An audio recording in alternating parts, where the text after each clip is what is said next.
The year was 1940. Europe was burning. In just a few months, Nazi Germany had conquered Poland, crushed France, and swept across the continent like a storm no one could stop.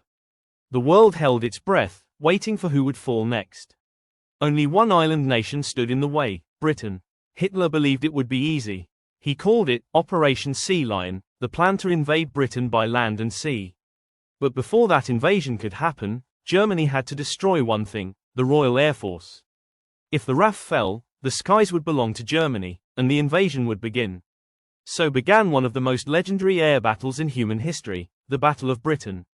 In the summer of 1940, as the warm winds swept across English fields, the hum of engines filled the air. At first, it was distant, then louder, until thousands of German bombers and fighters darkened the sky. The Luftwaffe came in waves, confident, fearless, unstoppable. But what they didn't expect was the Spitfire. The Supermarine Spitfire was more than a machine, it was a symbol of hope. Sleek, elegant, and deadly in the right hands. It could twist and turn in the air like a bird. And inside those cockpits sat boys, yes, boys, some barely out of school, now facing the might of the German war machine. Every morning, radar operators scanned the skies. Blips appeared on screens, dozens, then hundreds. Bandits incoming, the sirens wailed. Across the countryside, the call echoed: scramble, scramble. Pilots ran, boots thudding on the tarmac. Mechanics pulled away ladders. The roar of the Merlin engine burst through the air. Spitfires and Hurricanes shot skyward, cutting through the clouds to meet the enemy head-on. High above the English Channel, the first dogfights began. Planes spun and twisted in deadly dances.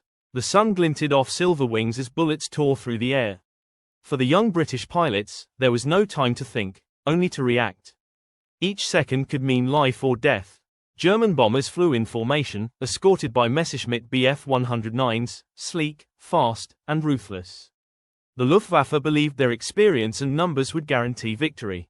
But the RAF had something they didn't: radar and an unbreakable will to fight. From command centers deep underground, officers guided squadrons across the radio. Spitfires, Vector 190, Angels 20. Voices were calm, but hearts pounded. Up there, 20,000 feet above, young pilots faced the kind of terror that words can't describe. A single mistake, a moment's hesitation, and the sky became your grave. Parachutes opened in smoke, engines caught fire, and yet, the British kept going. Villages watched from below as dogfights raged overhead, bright streaks of light in the sky, the sound of engines echoing across the hills. Sometimes, a Spitfire would fall, a fiery arc across the clouds. And when it crashed, children ran to the fields, silent, staring at the wreckage of a hero. But for every one that fell, another rose to take his place. The battle continued for days, then weeks. The Germans bombed airfields, radar stations, even cities. London shook under the Blitz. Night after night, bombs fell like rain. Yet, the British spirit never broke. In the dark shelters of London, people sang songs and shared stories, listening to the distant rumble of explosions. Above them, the RAF still flew. Sometimes only a handful of Spitfires rose to meet hundreds of enemy planes.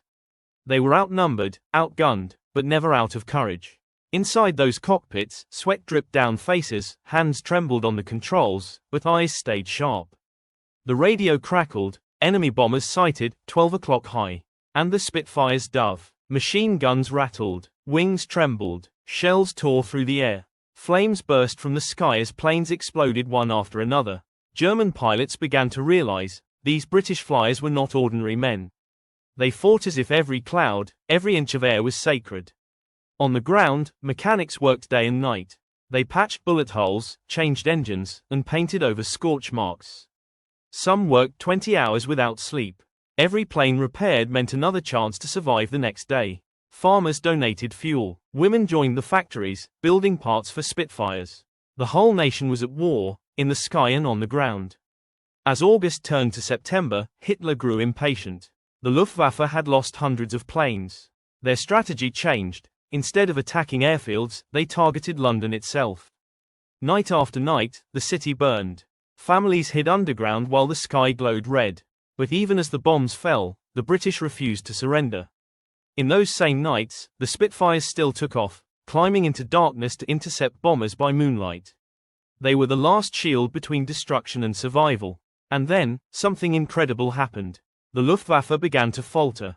Their pilots were exhausted, supplies ran low, the British radar detected every new wave before it arrived. And slowly, the hunters became the hunted. In the skies over Kent, one pilot radioed, "I see them turning back." Another replied, "They're retreating." It was true. The Germans were pulling out. By October 1940, the invasion of Britain was cancelled. The skies, once full of fire and chaos, grew quiet again. For the first time in the war, Hitler had been stopped. When Winston Churchill addressed Parliament, his voice trembled with pride as he said the words that would echo forever. Never in the field of human conflict was so much owed by so many to so few. Those few, the Spitfire and Hurricane pilots of the RAF, became legends. They had fought not for conquest, but for survival, for home, for freedom. Many never returned. Some were buried without names, their graves marked only by small crosses in the English countryside. But their courage changed history.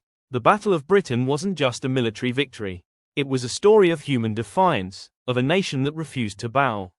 It proved that no matter how dark the sky, even a few brave souls could hold back the storm. As peace finally settled over the green fields of England, the Spitfires rested on their runways, their wings silent but proud. They were not just machines of war, they were symbols of hope. Today, when their engines roar again at airshows, people look up and remember. They remember the summer of 1940. They remember the sound of courage. And they remember how the British Spitfires, fragile, fearless, and free, broke the power of the German Luftwaffe, and saved the world from falling into darkness.